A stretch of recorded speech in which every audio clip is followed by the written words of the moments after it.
누가복음 6장 20절에서 21절 말씀입니다. 누가복음 6장 20절에서 21절 말씀입니다. 우리 함께 한 목소리로 읽도록 하겠습니다. 시작. 예수께서 눈을 들어 제자들을 보시고 말씀하셨다. 너희 가난한 사람들은 복이 있다. 하나님의 나라가 너희의 것이다. 너희 지금 굶주리는 사람들은 복이 있다. 너희가 배부르게 될 것이다. 너희 지금 슬피 우는 사람들은 복이 있다. 너희가 웃게 될 것이다. 아멘. 월요일이 시작되었습니다. 또 한 달이 시작되는 시간이기도 합니다. 계속해서 누가복음 말씀을 통하여서 한 주간의 삶에, 한 달의 삶에 은혜가 넘치기를, 또한 기도의 능력이 있기를 소망합니다. 오늘 본문에서 보면 이제 6장 12절에 12제자를 예수님께서 부르시게 되고, 17절에 보면 사방에서 많은 사람들이 모여서 예수님 앞에 모여들기 시작합니다. 그리고 이제 20절 말씀을 보면 예수님께서 눈을 들어 제자들을 보시고 말씀하셨다라고 기록합니다. 오늘은 예수님께서 말씀하신 앞부분의 가르침에 관한 이야기를 통하여서 은혜를 나누어 보고자 합니다. 복과 화에 관하여서 가르치는 말씀인데, 이 말씀은 마태복음 5장에서 예수님께서 산 위에서 사람들과 무리들을 가르치셨던 산상수훈의 말씀과 많은 부분들이 겹쳐져 있습니다. 누가복음에서는 평지에서 가르치시고 또 마태복음은 산상에서 가르치시는데, 같은 시기에 가르치셨을지 같은 말씀을 두 번 하셨을지는 알 수 없지만, 아무튼 누가복음에서는 이제 평지에서 제자들에게, 무리들에게 가르치시게 됩니다. 그러면서 먼저 20절에 이렇게 말씀합니다. 너희 가난한 사람들은 복이 있다. 하나님의 나라가 너희의 것이다 라고 말씀합니다. 오늘 먼저 복이 있는 사람에 관하여서 이야기하면서 마음이 가난한 사람에게 복이 있다라고 얘기합니다. 누가복음에서는 그냥 가난한 사람에게 복이 있다라고 말씀하시지만, 마태복음에서는 마음이 가난한 사람에게 복이 있다라고 말씀합니다. 제가 예전 주일에도 한번 이 말씀을 나눴었는데, 가난함의 특징이 무엇입니까? 가난함의 특징은 스스로 아무것도 할 수 없는 상태가 가난함의 특징입니다. 돈이 없는 가난함을 이야기했을 때에도 돈이 없는 가난함 때문에 아무것도 할 수 없는 상태가 가난함을 증명하는 것이지요. 그렇다면 마음의 가난함은 무엇을 의미하겠습니까? 예수 그리스도, 은혜, 그분의 사랑 없이는 살아갈 수 없는 상태를 가난함이다 라고 이야기할 수 있습니다. 궁핍한 이들은 피난처가 하나님 외에 없음을 고백할 수밖에 없습니다. 그런데 당시에 이 말씀을 듣고 있었던 유대인들은 어떠한 문제가 있었냐면, 하나님 없이도 율법으로 인하여서 살아가는 그들의 믿음에 그러한 것들이 있던 것이지요. 그들은 하나님 없이도 자신들의 의로서 살아가고 있었습니다. 그러한 가운데 예수 그리스도께서 오셔서 말씀하는 것은, 가난한 자들에게 복이 있다라고 말씀하는 것은, 결국 이 말씀은 단순히 물질적인 가난함을 이야기하는 것이 아니라 영적인, 또한 마음의 가난함을 이야기하심으로써 예수 그리스도 없이 살아갈 수 없는 자들, 예수 그리스도를 의지하지 않고서는 단 하루도 살아갈 수 없는 자들에게, 가난한 자들에게 복이 있다라고 말씀하시면서, 이제 가난한 자들은 유일하게 그 가난함을 채워주실 수밖에 없는 예수 그리스도, 그 보혈의 능력을 의지하여서 살아가는 것이 가난함을 채우는 하나님의 은혜와 위로임을 말씀하게 됩니다. 그렇기 때문에 반대로 부요한 사람들에게 이렇게 얘기합니다. 그러나 너희 부요한 사람에게는 화가 있다. 너희가 너희의 위안을 받고 있기 때문이다 라고 말씀합니다. 이 말씀은 단순히 재정적인 부요함을 말하는 것일 수도 있고 그렇지 않은 것일 수도 있습니다. 왜냐하면 마태복음에서는 예수님께서 이것을 분명히 그냥 마음의 부요함이라고 이야기하시기 때문인데요. 근데 왜 제가 그럴 수도 있다라고 얘기하냐면, 이 편지 누가복음을 읽고 있었던 사람은 누구였냐면 데오빌로라고 하는 로마의 고위 관료였습니다. 그는 아마도 경제적으로도 부요한 사람이었을 겁니다. 왜냐하면 로마의 고위 관료였기 때문이겠지요. 근데 예수님께서 왜 부요한 사람에게 화가 있다라고 말씀하시냐면, 이것은 단순히 재산이 많은 자에게 화가 있다라고 말씀하는 것이 아니라, 재산이 많다 보면 하나님이 아닌 자신의 재산을 의지하는 문제가 있기 때문에 그것에 관한 화를 이야기하는 겁니다. 결국에 여기서 예수 그리스도께서 우리에게 말씀하고자 하시는 바는, 가난한 자, 즉 예수님만 의지하는 자에게는 복이 있고, 부요한 자, 혹은 자신의 재산이나 자신의 어떠한 율법적인 가치를 지키는 자들에게는 화가 있다라고 말씀하는 겁니다. 예수 그리스도 밖에는 우리가 살아갈 수 예수 그리스도 없이는 우리가 살아갈 수 없는 존재들임을 인정하는 것. 나의 마음이 가난하여서 그리스도를 의지하지 않고는 하루도 살아갈 수 없는 존재임을 고백하는 것. 그 가난한 마음으로 부요한 그리스도의 채우심을 기대하는 자들에게 복이 있는 인생임을 기억하시고 긍휼한 하나님을 여러분들의 인생을 맡겨드리며 살아가시기를 소망합니다. 우리는 종종 예수 그리스도 없이도 부요한 마음으로 살아갈 때가 있습니다. 삶의 일들이 잘 풀리고 또 모든 문제가 없어졌을 때 우리는 부요한 마음을 갖게 됩니다. 그러나 우리는 항상 가난한 마음을 가질 수 있어야 되는데, 왜냐하면 예수 그리스도께서 궁극적으로 해결해 주시는 그 죄와 사망의 문제는 어떠한 부요함으로도 해결할 수 없기 때문입니다. 그렇기 때문에 우리는 오늘 하루도 나는 가난한 자다, 예수 그리스도의 그 은혜 없이는 살아갈 수 없는 자다, 그리스도께서 동행하지 않고서는 우리는 견딜 수 없는 자다라고 하는 그 고백으로, 그 가난한 마음으로 하루를 살아가시기를 축복합니다. 그리고 21절에는 이제 이렇게 말씀합니다. 너희 지금 굶주리는 사람들은 복이 있다. 너희가 배부르게 될 것이다. 너희 지금 슬피 우는 사람들은 복이 있다. 너희가 웃게 될 것이다 라고 말씀합니다. 이 말씀 앞부분은 앞에 가난함과 동일한 이야기로서 굶주리는 사람에게 복이 있다라고 말씀하시고, 뒤에는 슬피 우는 사람들은 복이 있다라고 말씀합니다. 왜 사람들이 슬퍼할까요? 세상의 문제나 개인의 문제들로 슬퍼하겠지만 성경 속에서 보통 사람들은 언제 슬퍼할까요? 성경 속에서 사람들이 굉장히 슬퍼하는 장면들이 자주 등장합니다. 보통 성경 속에서 사람들이 슬퍼할 때에는 죄의 문제 때문에 슬퍼합니다. 대표적인 예를 보면 에스라 10장 1절입니다. 제가 대신 읽겠습니다. 에스라가 하나님의 성전 앞에 엎드려 울면서 기도하며 죄를 자백하자 이스라엘 사람도 남자, 여자, 어린아이 할 것 없이 많은 무리가 에스라 주변에 모여서 큰 소리로 슬피 울었다. 에스라에서 이제 이스라엘 백성들이 포로 귀환으로 성전을 재건하는 가운데 그들이 가장 먼저 해결해야 할 문제가 공동체가 갖고 있었던 죄의 문제였습니다. 죄의 문제가 공동체에서 드러나자 에스라를 비롯하여서 이스라엘 백성들이 슬퍼합니다. 왜냐하면 죄는 하나님과 인간 사이를 가로막는 단절하는 문제였기 때문입니다. 결국에 죄가 있다는 것은 하나님과 나 사이가 가로막혀서 영원한 구원과 소망으로부터 멀어진다라는 것을 의미하기 때문이죠. 그러니까 이스라엘 백성들이 슬퍼할 수밖에 없었던 이유는 하나님과의 관계가 멀어졌기 때문입니다. 죄로 인하여서 하나님과 우리 사이가 멀어진 것은 가장 슬퍼해야 할 문제였던 것이죠. 그런데 오늘 예수님께서 뭐라고 말씀하냐면 슬퍼하는 사람들에게 복이 있다라고 말씀합니다. 그것은 하나님과 우리 사이에 가로막았던 죄를 인하여 슬퍼하는 자들, 하나님께 가까이 갈 수 없는 자의 고백으로 슬퍼하는 자들에게 복이 있다라고 말씀하는 것이죠.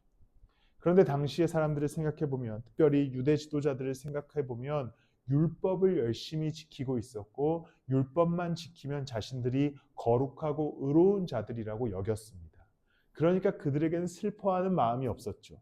왜냐하면 스스로 거룩하다고 생각했고 의롭다고 생각했고 선택받은 백성이라고 생각했기 때문입니다. 그런데 오늘 예수님께서 그 무리들을 향하여서 말씀하시기를 슬퍼하는 자는 복이 있다. 어떤 말이냐면 하나님과 우리 사이의 관계가 끊어진 것에 대한 슬픔, 죄로 인해서 하나님과의 관계가 멀어진 것에 대한 슬픔을 갖고 그 하나님 앞에 나오는 자들에게 긍휼의 은혜와 자비의 은혜가 있어서 복이 있음에 관해서 선언하는 겁니다.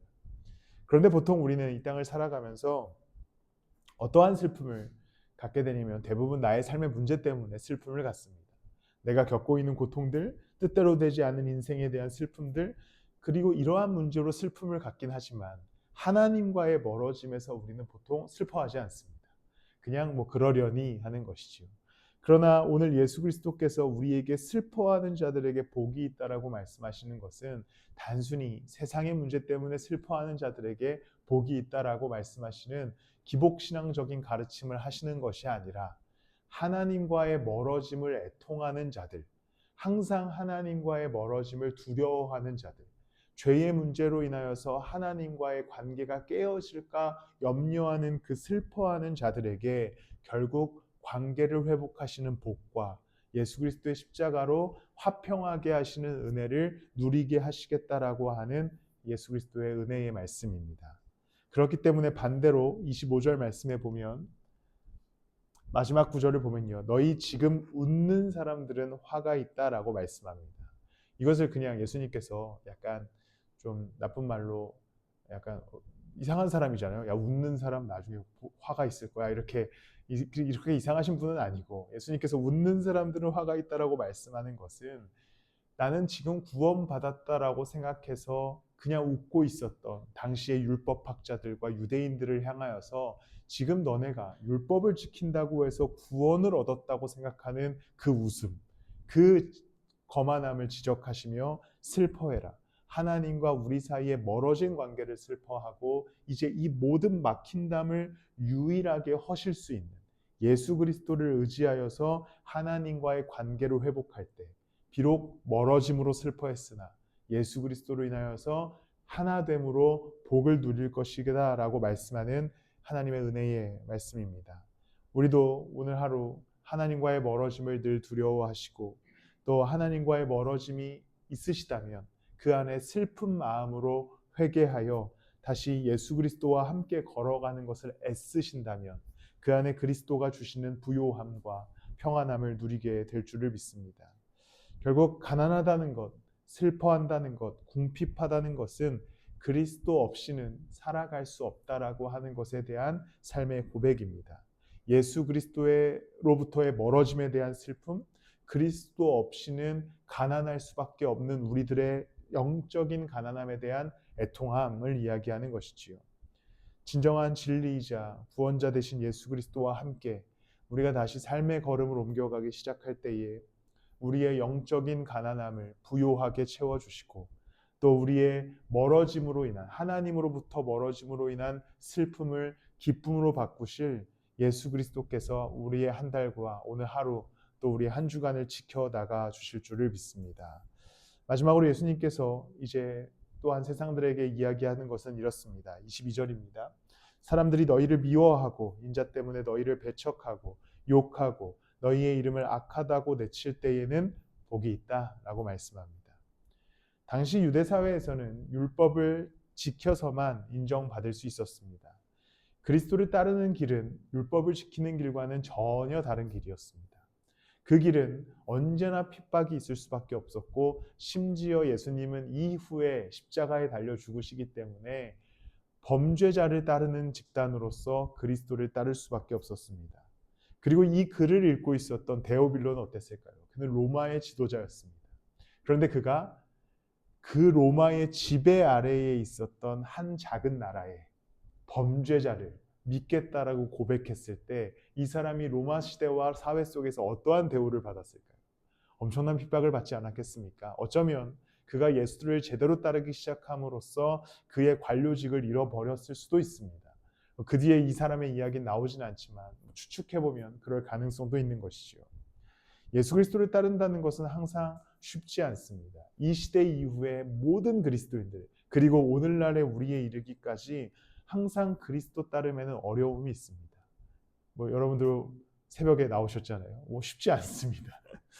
예수님의 시대처럼 우리는 엄청난 핍박과 괴롭힘이 있지는 않지만 그럼에도 불구하고 이 땅을 살아가는 가운데 그리스도를 따른다는 것, 특별히 내가 살아가는 사회와 시대 속에서 예수 그리스도를 따르는 자로서 살아간다는 것은 어려운 일입니다.